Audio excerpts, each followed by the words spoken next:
Empowering women through helpswoman.com. The best of a book in 15 minutes.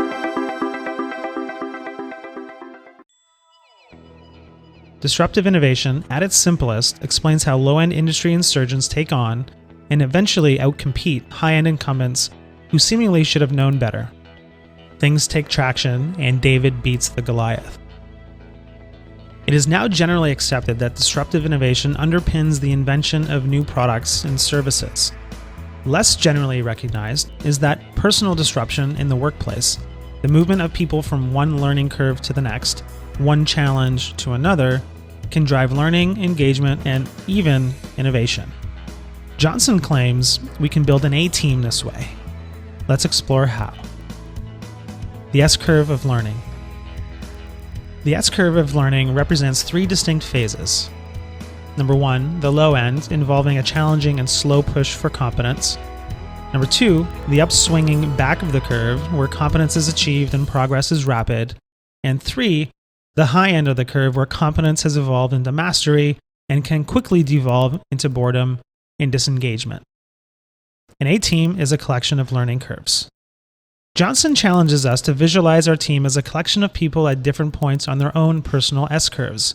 New team members will be at the low end of their curve for approximately 6 months, depending on the difficulty and aptitude. At the 6-month mark, they should be hitting the tipping point and moving onto the steep back of their learning curve. During the second phase, they'll reach peak productivity, which is where they should stay for 3 or 4 years. At around the 4-year mark, they will have made the push into mastery. In the mastery phase, an employee performs every task with ease and confidence.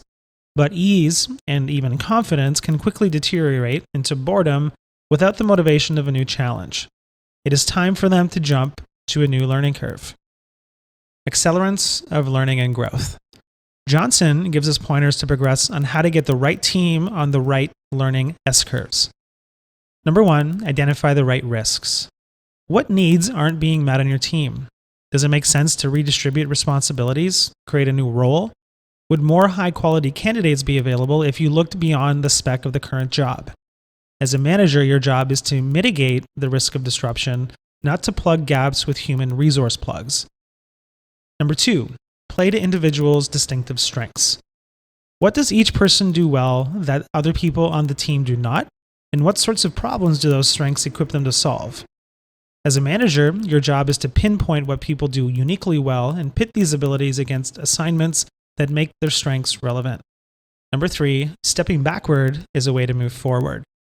Why would an employee be motivated to step back from success in a role while resting on their laurels at the top of the curve, enjoying privilege and entitlement?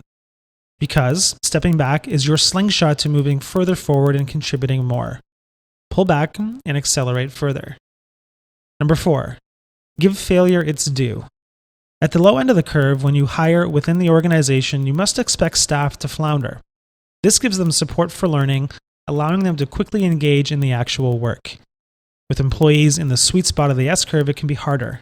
You may want to shield them from failure, but when tasked with undemanding assignments, their confidence begins to falter. Give them stretch goals to keep the edge. Number 5, encourage discovery-driven growth. With discovery-driven growth, the initial plan is skeletal and is fleshed out as feedback rolls in. We can use this approach when managing people. As you learn about a person's capabilities, you can redeploy them to improve the match between strengths and unmet business needs. Job descriptions should be deliberately vague, attracting talented prospects who can contribute now while offering potential unexplored roles. Hire people who can grow on the job.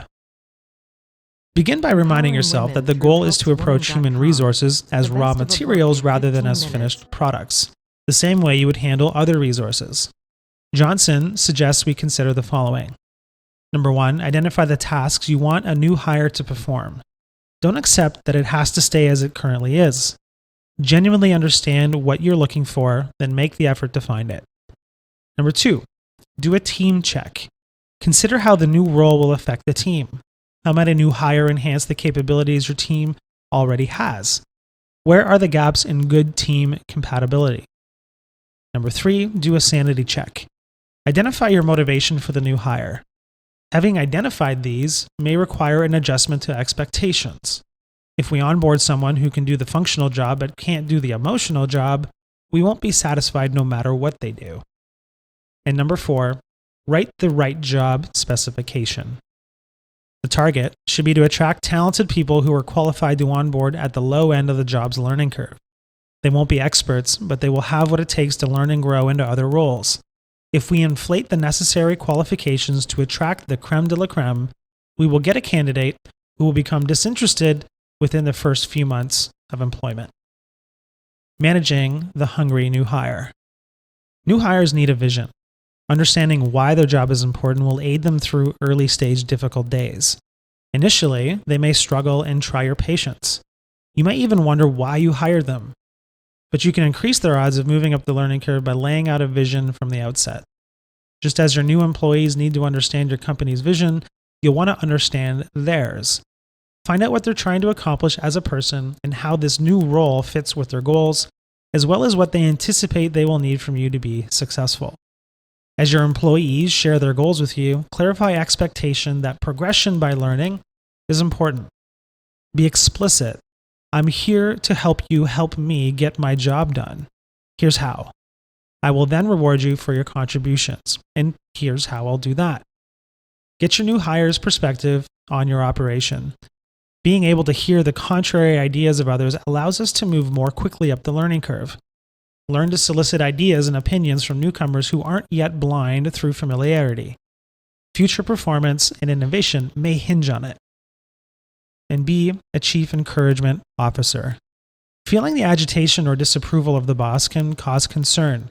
Remember, staff took this job and they will stay in this job or not, largely because of the leader. If you can make them feel safe and acknowledge their efforts, even when imperfect, you're sitting on a gold mine. Playing to sweet spot strengths. Sweet spot employees are confident in their abilities, having moved past the daily struggle at the low end of the curve. Yet, it is common for managers to be reluctant to provide these employees with stretch assignments. Maybe you don't want to discourage or derail them. But experiencing a genuine risk of failure, working under pressure, is what motivates most of us to step up to the plate. Allow, and even generate, pressure. In the case of your sweet spot employees, consider imposing constraints that fall into the following categories. Number 1, time. A task that is less demanding becomes a major challenge if you impose a tight deadline. Here's some questions to ask your employees and yourself. To hit annual targets in 9 months instead of 12, what would you do differently? If you were going to be away for 3 months, what would you do to make sure things could run without you? What are the most important priorities? Which things aren't as important? What must you absolutely get done so that your manager can advocate for your jump to a new curve? Number 2, money. Trim back the expenditure on the team. Ask questions such as, if your business unit had to be profitable as a standalone entity, what would your business model be? If you only had half the current marketing budget, what would you do differently? If you had to assemble an A team with only 80% of your current budget, what would you do? And number 3, expertise. Exploit their deep understanding. Ask, if you were CEO for a day and ran the company based on your area of expertise, what would you change? What if everyone on your team were new? No experts, only novices. What would you do differently? Managing masters. Here's the challenge. After months, maybe even years of investment, our employee shoots up the learning curve. They've become our go-to person, willing and able to do whatever is asked. We've become accustomed to an outsized return on their effort. Why would we push them to try something new when we're still reaping the rewards of our investment? As growth peaks and flattens out, if change isn't on the horizon, our high performer may become a low performer. This is seldom intentional, but it happens anyways, either because they feel stymied or because work has become too easy and the routine is boring. Have your best workers share what they know. High end of the curve employees are sought after assets internally, but even more so externally. So, how can you manage and keep this human resource you've worked hard to develop in a way that will work for your organization, your team, and you? There are 3 important roles they can play. Number 1, pace setters, pushing low enders to excel. Put your top performers to good use by showing low-enders what success looks like. Number 2, trainers. Conveying corporate memory. Have the top-enders create their legacy in the creation of the organizational encyclopedia, the business book of knowledge. Number 3, mentors. The benefits of mentoring offer a fresh angle on the job for someone who may be a bit idle while they wait the jump to a new curve, and disperses the training responsibility through a wider pool of talent. Keeping masters engaged. The goal is always to retain talent, but the more people achieve seniority, the more it becomes a challenge. Not everyone can go up, but it is also true that up isn't the only way up.